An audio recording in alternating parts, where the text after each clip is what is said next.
Je suis architecte paysagiste. Je vous invite à un voyage dans l'art des jardins, à la rencontre de ceux qui les font vivre, les étudient et les imaginent.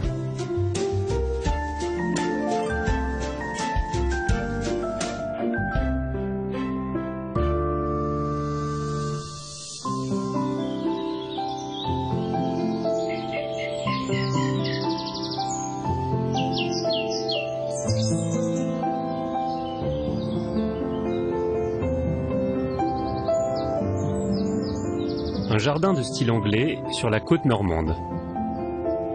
Cas unique en France, il fut conçu par une paysagiste et un architecte anglais renommés. L'harmonie de ce domaine naît de l'équilibre entre architecture, nature sauvage et jardin structuré.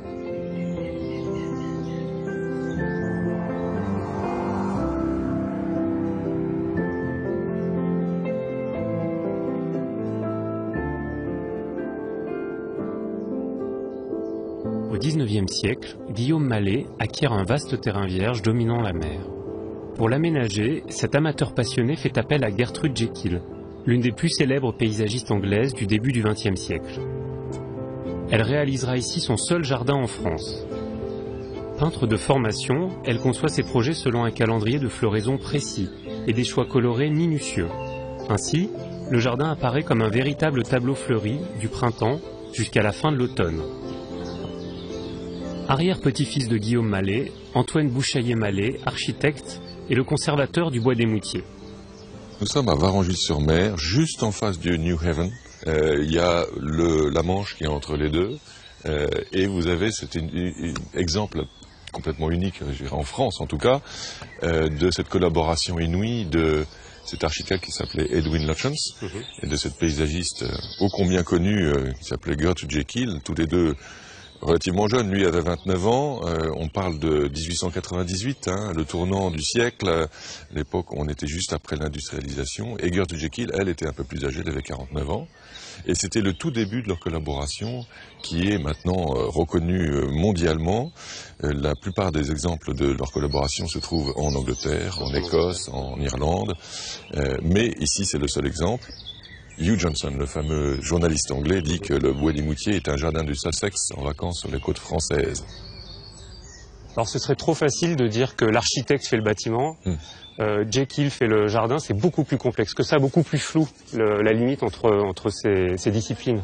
Je pense que c'est un des grands atouts du bois des Moutiers et de la qualité du lieu, c'est que l'architecte a effectivement réfléchi à l'ensemble, il a à la fois dessiné, agrandi cette maison, puisqu'à l'origine il y avait une maison construite en 1830 qui était là, donc il a rajouté des éléments, il a réfléchi au positionnement de cette maison dans le paysage, en rajoutant des murs, donc il a fait un ancrage, mais ces murs ont créé de fait des chambres de verdure.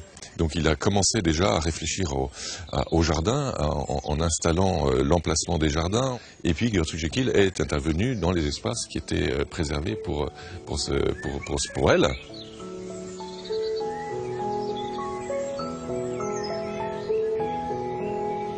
Les plans de la maison et du jardin sont conçus simultanément pour composer un ensemble cohérent. Depuis 1975, le manoir est classé à l'inventaire des monuments historiques.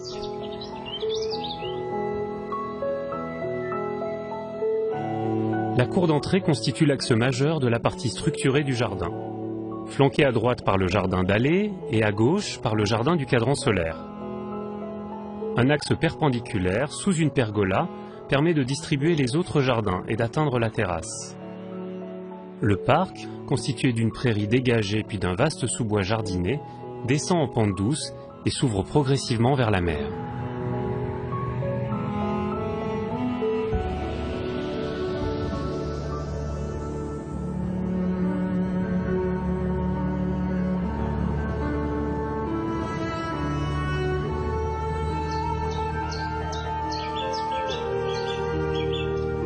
Gertrude Jekyll développe le concept des mixed borders, les bordures mélangées. Ces massifs dans lesquels toutes les fleurs se mêlent servent autant à délimiter des espaces dans le jardin qu'à composer des tableaux fleuris. Claire, la mère d'Antoine, les entretient quotidiennement.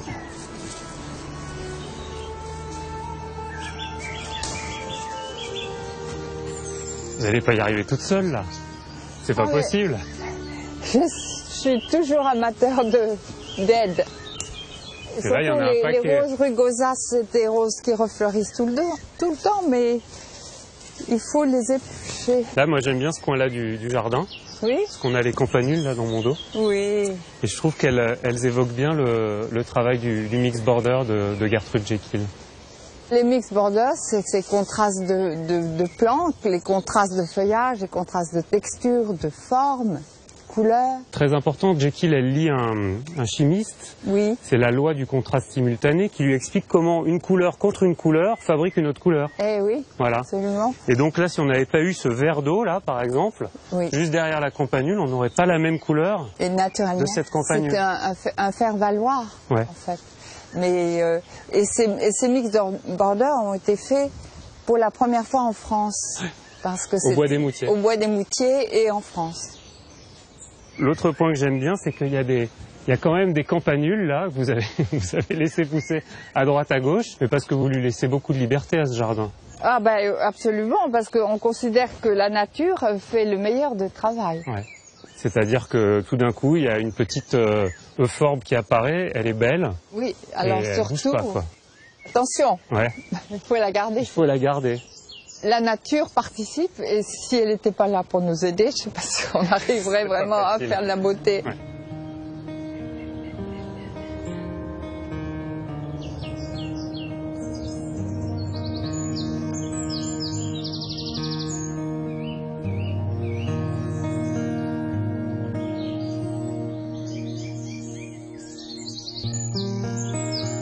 C'est un jardin d'agrément. Ouais. Il fallait choisir des roses qui soient anciennes ou qui ressemblent à des roses anciennes. Ouais.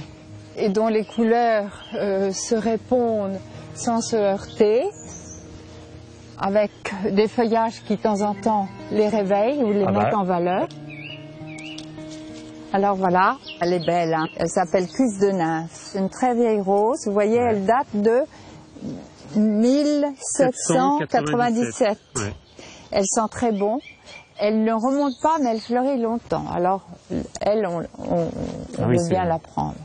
Et il y en a une autre qui s'appelle Cuisse de nymphe émue. Alors, elle est un peu plus rose. C'est vrai qu'elles sont très bonnes. Et Claire, alors cette rose, elle n'est pas toute seule. Elle m'a l'air un peu... Non, parce qu'on essaye toujours de planter la plante qui va la mettre en valeur. C'est de la camomille, là. Oui, une camomille. Les roses ont besoin d'être accompagnées. C'est comme des grandes dames. Elles ont leur suivante.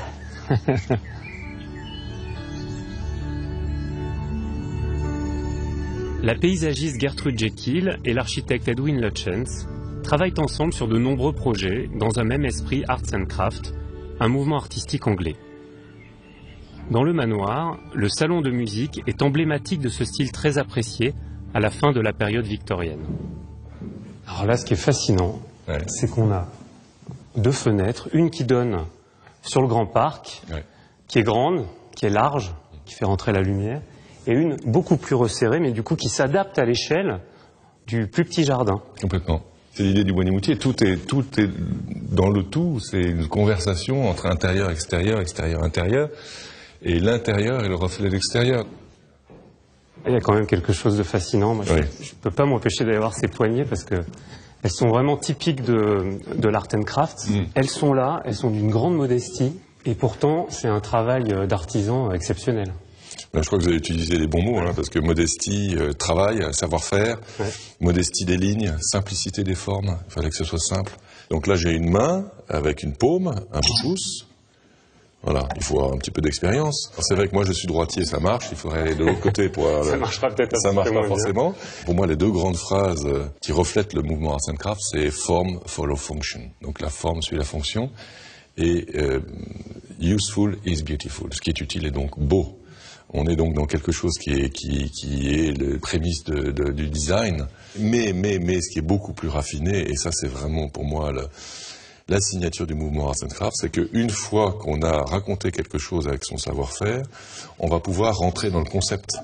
Nous sommes dans un salon de musique ici, et vous avez les notes de musique ici, qui sont sur la partition. Voilà, donc ça c'est quand même assez extraordinaire.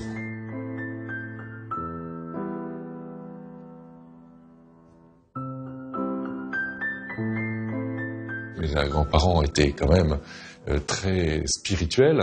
Ils étaient intégrés à une société humaine qui s'appelait les théosophes, et ces gens rêvaient d'un monde meilleur où on ne ferait pas de distinction entre les classes sociales, les couleurs de peau et les religions.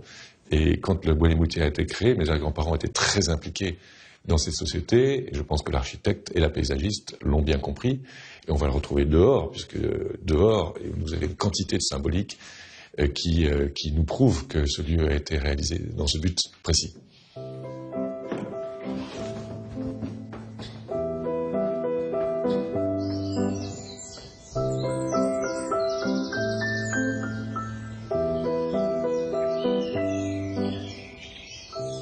Comment ça se matérialise, la théosophie dans le jardin? Dans le jardin, c'est assez criant. En fait, on le voit bien d'ici. Venez, suivez-moi là. Si on se met ici, ouais, on retrouve un certain nombre de chiffres, particulièrement le chiffre 7, qui est matérialisé ici de façon évidente autour de la porte. Avec les rayons de... Voilà, les fameux rayons. De tuiles, hein. Le chiffre 7 qui est le chiffre qui vient unir tous les hommes, puisque dans chaque religion, le chiffre 7 est quelque chose d'important. Et ici, nous sommes dans une perspective qui pourrait symboliser une sorte de chemin initiatique qu'on retrouve. Les premiers jardins étaient des lieux qui devaient être une sorte de reflet du paradis sur terre. C'était un peu le but recherché. Et puis ensuite, quand on lit le Songe de Polyphile, les grands jardins italiens étaient des lieux initiatiques, qui avaient un but. Et on retrouve ce but, justement, c'est ce qui colle avec le mouvement Art and Craft, Form, Follow, Function. Ce jardin est beaucoup plus qu'un lieu de beauté, d'harmonie, je dirais, un décor. C'est avant tout un lieu qui doit permettre de mettre la personne qui s'y promène dans des conditions qui vont lui permettre d'évoluer, de rentrer dans une sorte de calme, de quiétude. Et de donner une direction aussi. Et il y a une direction. Et cette enfilade, elle en est le meilleur exemple. Complètement.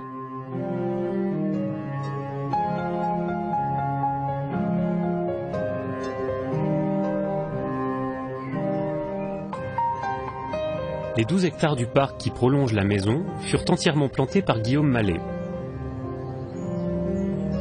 La nature acide du sol, exceptionnelle en pays de Caux, a permis l'introduction de nombreuses espèces rares, en contraste avec la végétation locale.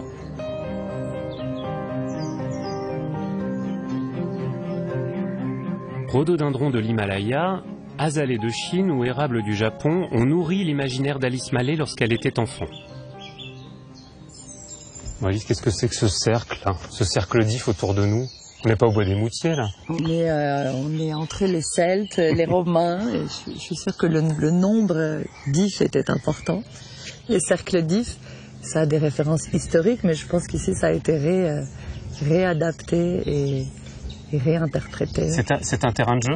Vous y amusiez ici? C'est un terrain de jeu quand il neige et qu'on part d'ici comme point de départ et on file jusqu'au fond du parc. Et c'est la meilleure piste de luge que j'ai jamais vue. La rampe de lancement. Voilà. Et là, vous deviez aller vite, hein? Et on va très vite et il y a une bosse où on peut sauter. Je suis pas sûr que la fin se terminait toujours très bien, non? Enfoncé dans un arbre. On va aller faire un petit tour? D'accord. Ouais.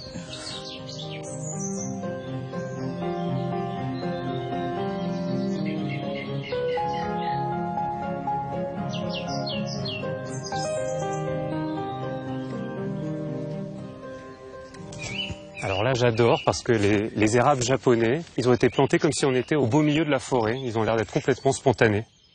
Ça, c'est la manière dont le parc a été planté en voulant recréer la nature, donc en plantant en masse pour avoir cette impression de forêt, comme donc dans la nature. Donc on les plantait les uns à côté des autres, on venait peut-être les sélectionner parmi ceux qui avaient résisté, ceux qui n'avaient pas résisté, et finalement on arrivait à fabriquer une sorte de décor incroyable, complètement spontané, alors que c'était pas franchement des plantes spontanées ni des plantes locales. Les plantes viennent surtout de la Chine et du Japon. Ce qui est intéressant, c'est qu'elles s'adaptent au climat d'ici, puisqu'elles poussent parfois là-bas dans la montagne. Ouais. Ici, on est dans un climat assez frais et assez humide. C'est la vallée, donc voilà, et donc ça fait aussi une espèce de profusion comme ça, de par les plantes qui changent de climat et prennent une autre forme. Ça, c'est typique du 19e. On va chercher des plantes en Asie et dans le nouveau continent. Ça passe par les pépinières qui les acclimatent et puis après on les revend. C'était très colonial, c'était l'idée d'aller chercher chez les autres ce qui est le plus beau pour le ramener chez soi. Mais alors j'ai des amis botanistes qui racontent qu'eux pensent que la création de cet exotisme, c'est de retrouver ce qu'on avait avant la glaciation. où ces plantes étaient ici. Donc en fait, on veut recréer un paradis perdu d'avant la grande période glaciaire. Voilà, ce qui est intéressant. Ah oui, c'est pas mal. Okay.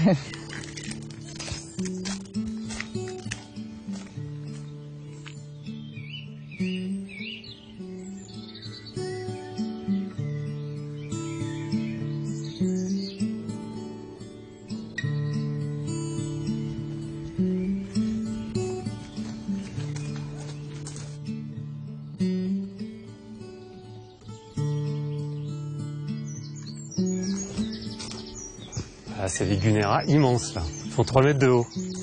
Alors ça c'est vraiment les plantes préhistoriques par excellence, avec ces petits picots là-bas dessous là, ça gratte vraiment quand on les touche.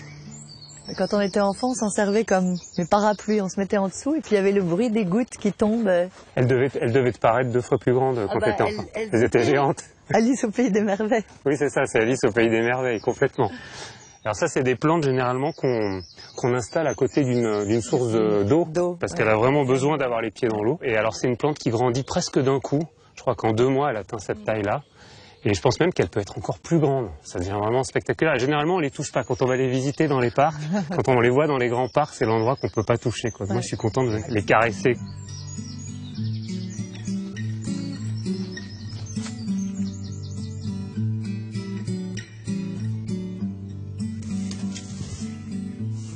Et voilà la clairière des iris. Et là, on change complètement d'ambiance.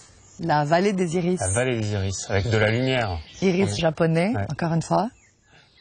Et c'est vrai que dans ce parc, le but, c'est à chaque fois de passer d'une scène à l'autre, en fait. Comme dans un théâtre où on est tout le temps surpris par quelque chose. Puis on oublie ce qu'il y a eu avant, ce qu'il va y avoir après. Et c'est un cheminement comme ça dans un décor.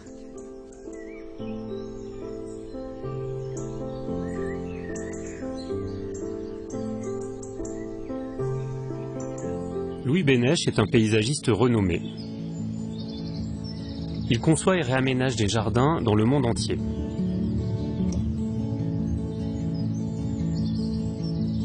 Il a démarré sa carrière en Angleterre et le Bois des Moutiers est l'un de ses jardins favoris. Oui, c'est vraiment un jardin moi, qui me remue, qui me secoue. J'ai envie de rester paysagiste moi, quand je suis dans ce jardin. Oui, absolument. Ça donne envie d'être paysagiste si on ne l'est pas. C'est vrai. Absolument. Et ça a été votre cas la première fois que vous êtes venu ici ou pas? Oui, sans rien comprendre à ce que j'ai compris plus tard. Ouais. J'avais déjà vu des jardins où des histoires avaient été écrites sur une base philosophique, ici théosophique, enfin, avec des principes qu'on ne perçoit pas toujours, qu'il n'est pas forcément important de percevoir. Mais qui s'appliquent quand même dans le jardin. Mais qui sont appliqués ici directement. Ouais. Et on est dans la preuve la plus formelle, la plus formidable et de la pérennité de la pensée, avec la métamorphose inouïe qu'un jardin propose.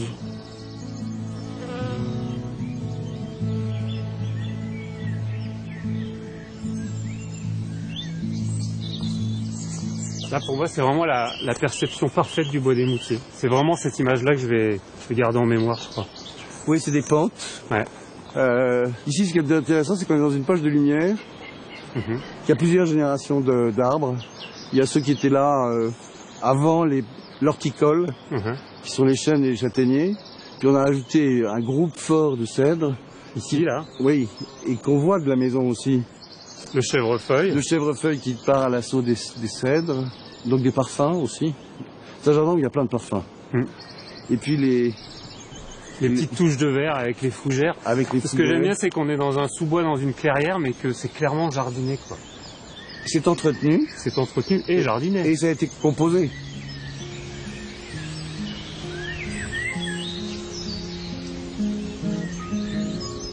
C'est grandiose, c'est pictural, mais c'est jamais intimidant, en fait, le Bois des Moutiers. Non, c'est jamais intimidant. Ça n'a pas volonté à l'être.